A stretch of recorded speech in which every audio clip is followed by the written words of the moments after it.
Les amis, bonjour à tous et j'espère que vous allez bien. Enfin, plutôt bonsoir. Bonsoir. Là, ça y est, dernière vidéo, dernier battle. Oh, je suis comme un dingue. Parce que là, je viens de sortir mes gros bébés, les RF7 MK3 de chez Klipsch que l'on va comparer avec les Forte 4, toujours de chez Klipsch. Donc là, ça va être un battle royal. Là, il n'en restera qu'un. Il n'y en aura qu'un qui va sortir vivant de cette affaire. Donc là, accrochez-vous les amis, parce que vous savez très bien que les RF7 MK3, ce sont des enceintes que j'adore. Tellement, je les aime beaucoup ces enceintes-là. Et c'est pas pour rien, c'est parce qu'elles me comblent de bonheur pour diverses raisons. Voilà, pour diverses raisons. Et vraiment, ah là, ça va être croustillant. Vraiment, ça va être croustillant. J'ai hâte de vous faire écouter pour ce petit battle qui va être magnifique. Donc, avant toute chose, on va faire une petite piqûre de rappel. Bing pour la RF7 MK3. Parce que j'avais eu la RF7 MK2, je les ai eu. Hein. Et en fait, je les avais revendus parce que justement, je trouvais que la compression, la compression, même le pavillon sur la MK2 comparé à la MK3, ça n'a rien à voir. Regarde. Là, ce qu'ils ont fait, Klipsch, franchement, sur la MK3, c'est top. Et en plus de ça, me semble-t-il que la compression, on se rapproche des 2 pouces. Donc c'est pas une 1 pouce, ça doit être une 1 pouce, 1,75 pouces ou 1,70. Je veux pas dire de bêtises, mais voilà. Donc là, on est quand même dans quelque chose de costaud. Moi, je l'avais démonté, hein, l'enceinte. Et j'avais pas fait de vidéo d'ailleurs dessus, peut-être pas. Mais en tout cas, j'avais vu comment c'était fait à l'intérieur. J'avais vu les haut-parleurs employés. Et ce sont des bons haut-parleurs. Là, tu es vraiment sur haut-parleur châssis alu. Voilà. Et ça encaisse, mais elles sont phénoménales. Les RF7, MK3 sont phénoménales, les amis. Quand je vous dis ça, c'est pas... Enfin voilà, c'est mon ressenti. Et puis voilà, ouais, c'est bon. Mais ouais, en plus, elles ont une descente dans le grave qui te fait pâlir, mais beaucoup d'enceintes. Je vous le dis, hein, vraiment, sur la descente du grave, les RF7 MK3, elles sont complètement tarées. Elles sont starbées. Oh, c'est un délire. Donc, petite piqûre de rappel concernant les caractéristiques techniques des RF7 MK3. Donc, on est sur une puissance admissible de 250 watts RMS sous 8 ohms. Oh là, t'imagines déjà 250 watts RMS, 1000 watts en crête. Donc là, je vous dis, les gars, tu peux y aller. Là, il faut pas du tube pour elle, il faut du transistor. Et oui, il faut du transistor. Et c'est pour ça que je l'ai souvent dit, mais avec un transistor bien péchu, qui les tient bien, elles te font des merveilles. Voilà. Souvent, oui, ce sont des enceintes qui ont été mal alimentées. C'est pour ça, voilà. Après, on a ce qu'on mérite. Hein. Qu'est-ce que tu veux que je te dise, moi. Ensuite, donc la sensibilité, elle est donnée pour 100 dB, donc 2,83 volts à 1 mètre.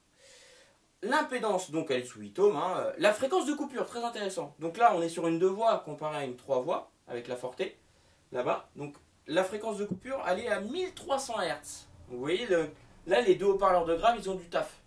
Quand même. Réponse en fréquence à plus ou moins 3 dB. Attention, accrochez-vous les amis. 32 Hz. Et oui, ça descend. Ça descend à 25 kHz. Et les 32 Hz, je peux vous dire que c'est pas du pipeau. Et oui. Parce qu'elles descendent vraiment très bas dans le grave. D'ailleurs, c'est pour ça qu'au départ, je les avais prises. Hein. J'avais pris les RF7 MK2, je les avais écoutées chez un monsieur du côté de Toulouse.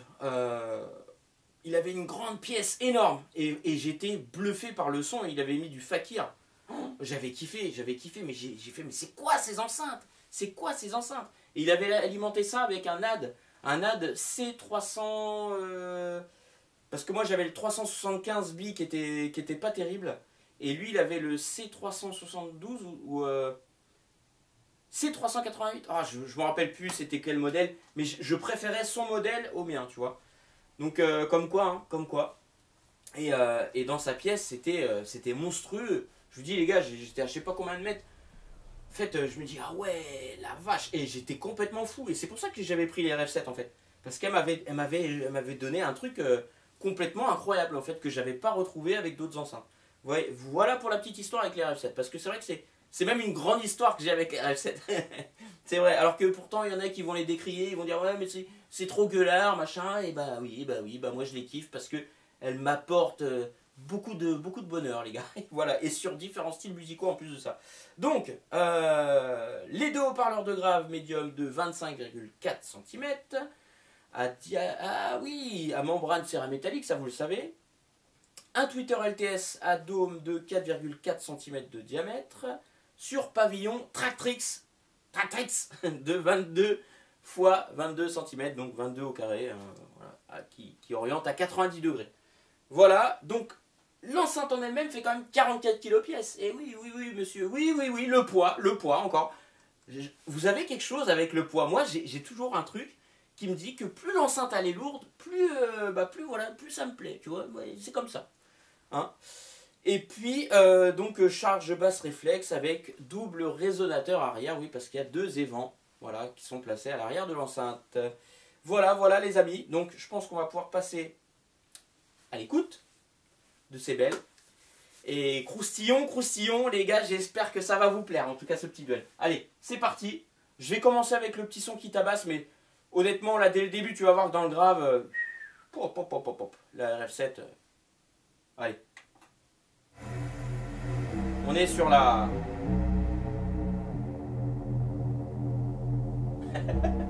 On est sur la RF7. Le gars, il lui fait des câlins, tu sais. Ça va, chef? Ouais, si, elle va.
Les gars, les RF7 elles ont vraiment beaucoup de poids. Alors que là justement sur les Forte 4, t'as quand même elles ont du punch aussi les Forte 4.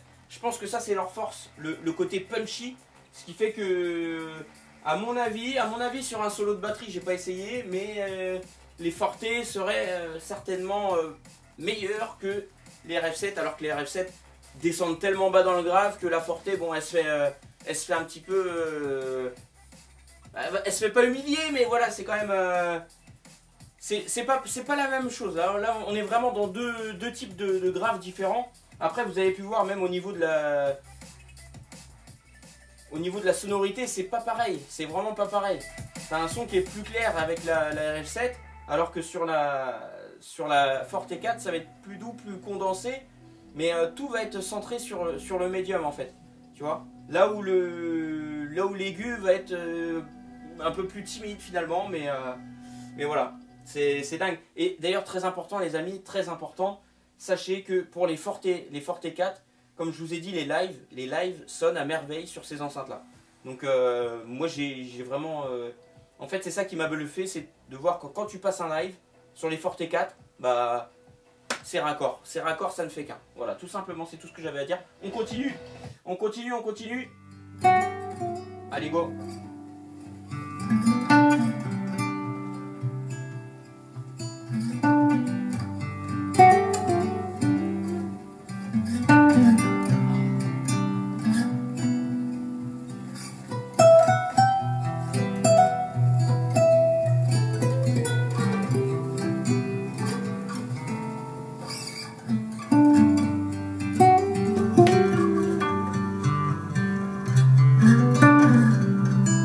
Rien à voir.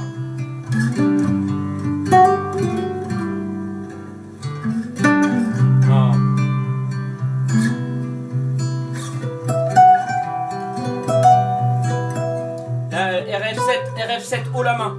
Haut la main. Haut la main RF7. Vraiment. Là, il n'y a pas photo. Il n'y a pas photo sur la guitare acoustique. Écoutez bien.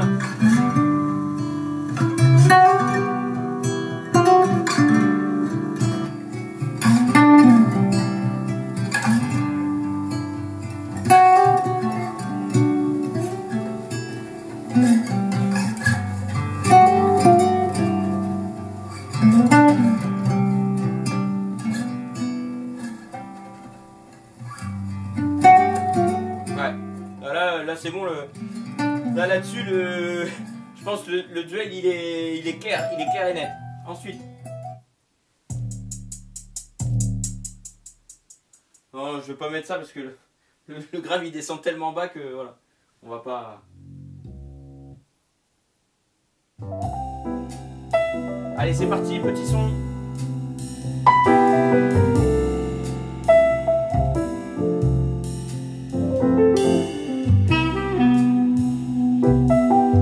Écoutez bien, médium.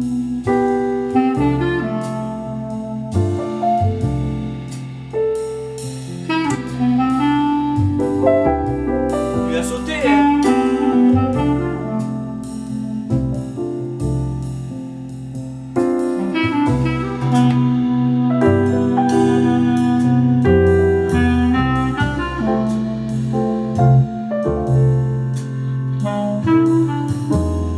Mais vraiment sympa sur la fontaine, les gars.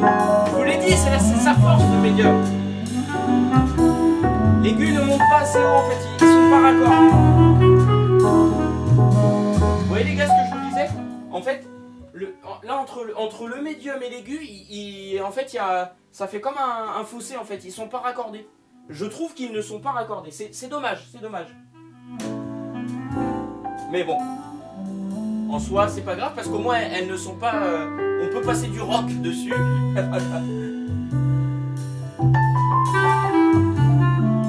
Allez, écoute.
Oui, désolé, je fais mon petit ménage en même temps.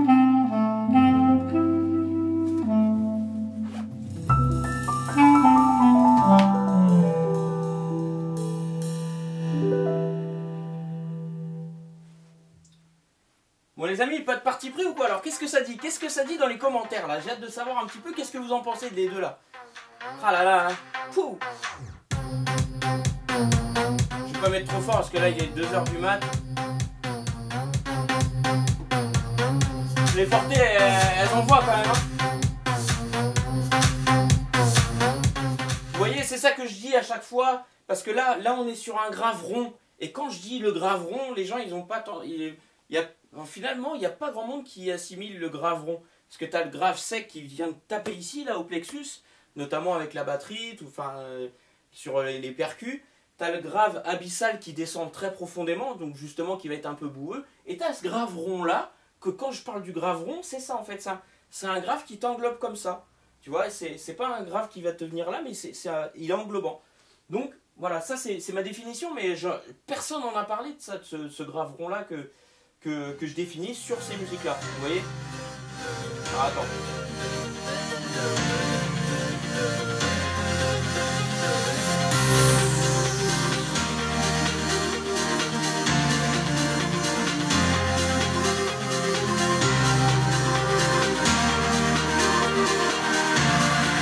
Allez, allez.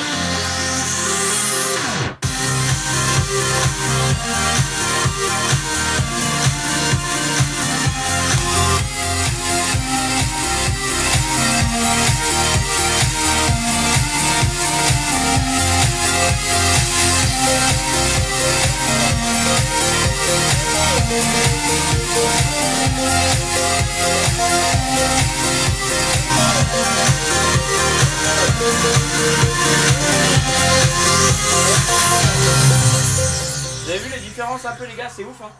C'est ouf. De toute façon la RF7 tu sais qu'elle descend tellement bas dans le grave que voilà. Mais par contre sur le grave rond justement, la Forte est vraiment très appréciable, très agréable. Elle a beaucoup de punch, d'impact, ça fait partie de ses forces aussi à la Forte. Hein. Elle est très Forte d'ailleurs. Bon attends, je vais essayer de voir s'il y a un peu un autre genre.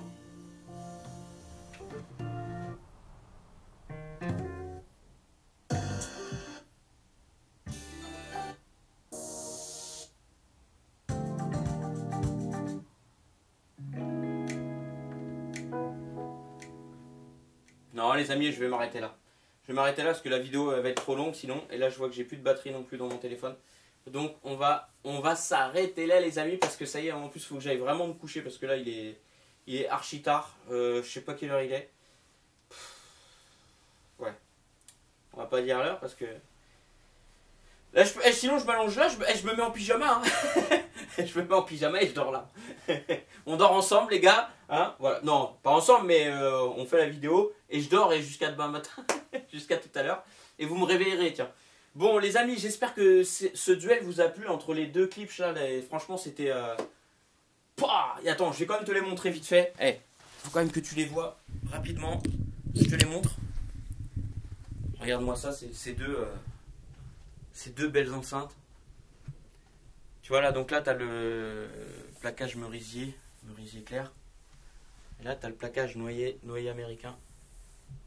Tu vois que c'est vraiment deux plaquages différents hein, sur... Regarde. Tu vois? Il est beau le plaquage de la Forte quand même. J'aime beaucoup. J'aime beaucoup, mais sur la RF7 aussi, ça a son cachet. Par contre, sur la RF7, le plaquage est vraiment très fragile. Parce que, je sais pas si c'est sur celle-là. Non, c'est sur l'autre. Mais en fait, tu vois, ça marque très vite sur les arêtes. Ça marque très vite. Donc là, tu as vu avec ce beau pavillon, là tout en caoutchouc. Par contre, ça prend les poussières, donc il faut faire très attention. Les haut-parleurs céramétalliques, donc les fameux cuivres. Hein. Tu vois, ça c'est du costaud. Hein. Et puis l'embase, c'est ça que j'aime bien aussi, ce qu'ils ont fait chez Klipsch, tu vois, c'est que l'embase là en bas, enfin oui, l'embase, ouais, là en bas, logique. Tu vois, ils l'ont orienté légèrement. Regarde, elle est légèrement orientée, tu vois, inclinée pour diffuser le son comme ça, voilà. Et ça, je trouve que c'est également une bonne chose qu'ils ont fait. Voilà, bon, bah après là, sur la Forte, hein, comme vous le savez, les gars, moi je trouve que la partie médium est bien, elle est vraiment sympathique. Beaucoup de punch, beaucoup de dynamique sur les sons live, sur le rock, voilà, c'est... Bon, après, même sur les autres styles musicaux, hein, tu mets de l'électro aussi, ça tabasse, hein, ça tabasse sévère. Hein. Mais voilà, donc c'est deux caractères différents, en fait, vous voyez. Donc là, on est sur deux enceintes Klipsch différentes, mais qui apportent des plaisirs vraiment qui viennent se compléter, en fait, tout simplement. Tout simplement, les amis. Voilà. Parce que dans tous les cas, si les enceintes elles avaient le même son, si tout avait le même son, on s'emmerderait en fait. On se dirait à quoi bon sélectionner telle enceinte, tel ampli, machin. On se ferait chier, littéralement. Donc là c'est pour ça on a vraiment du plaisir, on a des différences, tu vois, des choses qui sonnent pas pareil et tout. Mais c'est tellement exaltant que Enfin voilà, c'est le kiff les gars, c'est le kiff, c'est le kiff. Donc j'espère que cette petite vidéo là vous a plu les amis. Encore une fois, allez, allez, petite, je vous fais une petite pub gratuite. Voilà, petite pub gratuite pour sonvideo.com, car ces deux enceintes là sont disponibles sur leur site. Donc vous pourrez, si vous voulez aller acheter soit les RF7 MK3 qui sont proposés à presque 5000 €, alors 4990, et puis les Forte à presque 7000, 6990 il me semble. Voilà, je vous mettrai le lien dans la description, et si vous voulez aller jeter un oeil, même par rapport aux caractéristiques techniques des enceintes, sur sonvideo.com, ce qui est bien c'est qu'ils en parlent très très bien des enceintes, et voilà, vous aurez un petit peu de lecture. Et puis voilà, allez, sur ce je vous laisse les amis, j'espère que ces petites vidéos vous ont plu sur les Klipsch. Voilà, moi en tout cas j'ai fait ça avec grand plaisir. Donc là je ramène, dans quelques heures je vais ramener les Forte 4, avec un petit peu de désarroi parce que c'est vrai que j'aurais aimé faire d'autres comparatifs, notamment avec les CF4, mais bon, on verra plus tard, pour ça. Et en tout cas voilà, j'ai été vraiment très heureux les amis. Je vous embrasse fort. Ciao, prenez bien soin de vous, abonnez-vous, likez-vous, commentez-moi. Ciao.